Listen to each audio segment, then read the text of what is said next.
سلام. یه سوال. تا حالا برات پیش اومده که وقتی برای یه نفر وقت میذاشتی، پیام میدادی، اهمیت میدادی، انگار هر روز بیشتر ازت فاصله میگرفت؟ اما همون لحظه‌ای که خسته شدی، کمتر پیام دادی، کمتر توضیح دادی، یا حتی تصمیم گرفتی فقط روی زندگی خودت تمرکز کنی، یهویی خودش برگشت. انگار تازه یادت افتاد که براش مهمی. چرا؟ این دقیقا چیزیه که امروز میخوام درباره‌اش صحبت کنم، ولی نه از روی شعارهای اینستاگرامی، بلکه از دید رفتار آدم‌ها. ببین، آدما معمولا ارزش چیزایی رو که همیشه در اختیارشونه کمتر حس میکنن. این فقط درباره رابطه نیست. یه ماشین، یه خونه، یه دوست، شاید هم حتی سلامتی. تا وقتی هست عادی میشه. دقت کردی به اینا تو زندگیت که خب در واقع شکرگزاری نمی‌کنی واسه چیزایی که داری، و زمانی که یه چیزی رو همیشه داری انگار دیگه برات جذابیت نداره. یه چیزیه که فقط هست. درست میگم؟ وقتی احتمال از دست دادنش پیش میاد، مغز تازه متوجه ارزشش میشه. رابطه هم گاهی همینطوره. وقتی تمام دنیات رو روی یه نفر میذاری، هر ساعت منتظر پیامشی، تمام برنامه زندگیت به اون وابسته میشه، ناخواسته این پیام رو منتقل میکنی: من بدون تو زندگی ندارم. و این برخلاف چیزی که فکر میکنیم همیشه جذاب نیست. یه اشتباهی که خیلی انجام میدن اینه که فکر میکنن عشق یعنی همیشه در دسترس بودن، همیشه جواب دادن، همیشه کوتاه اومدن، همیشه اول پیام دادن یا حتی زنگ زدن. اما عشق سالم یعنی دو نفر کنار هم رشد کنن، نه اینکه یکی تمام خودش رو فراموش کنه و تمام خودش رو بذاره برای اون یکی.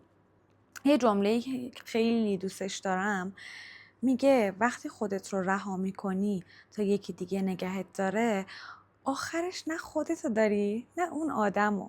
چقدر تلخه، نه؟ حالا چرا وقتی فاصله میگیری بعضیا برمیگردن؟ چون ناگهان جای خالی تو حس میکنن. اون توجهی که همیشه رایگان دریافت میکردن دیگه نیست، و مغز انسان نسبت به از دست دادن حساستر از به دست آوردنه. اما اینجا یه نکته مهم وجود داره. هدف نباید بازی دادن آدم ها باشه. نباید وارد بازی روانی بشیم. قرار نیست وانمود کنیم بیخیالیم تا یکی عاشقمون بشه. اون رابطه‌ای که با بازی شروع بشه آخرش هم با بازی تموم میشه. بی‌تفاوتی مصنوعی جذاب نیست. اعتماد به نفس جذابه. فرق این دوتا خیلی زیاده. آدمی که اعتماد به نفس داره اگه پیامش جواب داده نشه دنیاش خراب نمیشه. اگه کسی نخواست بمونه التماس نمیکنه. اگه ارزشش دیده نشد خودش رو زیر سوال نمیبره. این آدم اتفاقاً بیشتر دیده میشه. خیلی وقتا ما عاشق طرف مقابلمون نیستیم. ما عاشق تایید شدن از سمت اون آدمیم. وقتی جوابمون رو دیر میده، وقتی سرد میشه، وقتی کمتر توجه میکنه، ناگهان بیشتر دنبالش میدویم. نه چون ارزشش بیشتر شده، چون مغزمون میخواد اون حس تایید رو دوباره به دست بیاره. یه سوال مهم از خودت بپرس: اگه اون آدم هیچ وقت برنگرده، بازم میتونی خوشحال باشی؟ اگه جواب این سوال نباشه، احتمالاً بیش از حد به اون رابطه وابسته شدی و این برای خودت خطرناکه. به جای اینکه مدام فکر کنی چیکار کنم بیشتر دنبالم بیاد، از خودت بپرس چیکار کنم زندگی خودم انقدر قشنگ باشه که اگه کسی کنارم بود لذت ببرم، و اگه نبود باز هم از زندگی عقب نمونم.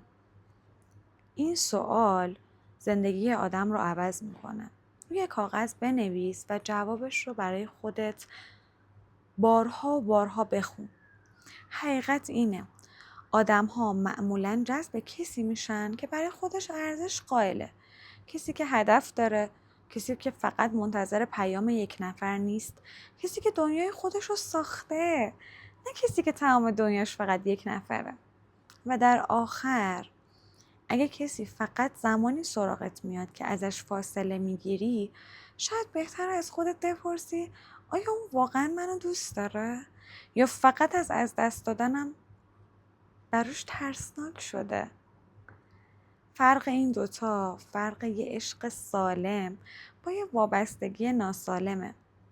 عزیزم، ممنون که تا آخر این پادکست همراه من بودی. خیلی دوست دارم تا بتونم بیشتر و بیشتر بهت کمک کنم. اگه دوست داشتی لطفاً حمایتم کن. و اگه این حرفا باعث شد حتی برای چند دقیقه به خودت و رابطه ها جور دیگه ای نگاه کنی، خوشحال میشم این ویدیو رو لایک کنی و کانال رو سابسکرایب کنی. توی کامنت ها هم برام بنویس به نظرت فاصله گرفتن واقعاً باعث میشه آدم ها برگردن یا اصل ماجرا چیز دیگه ایه؟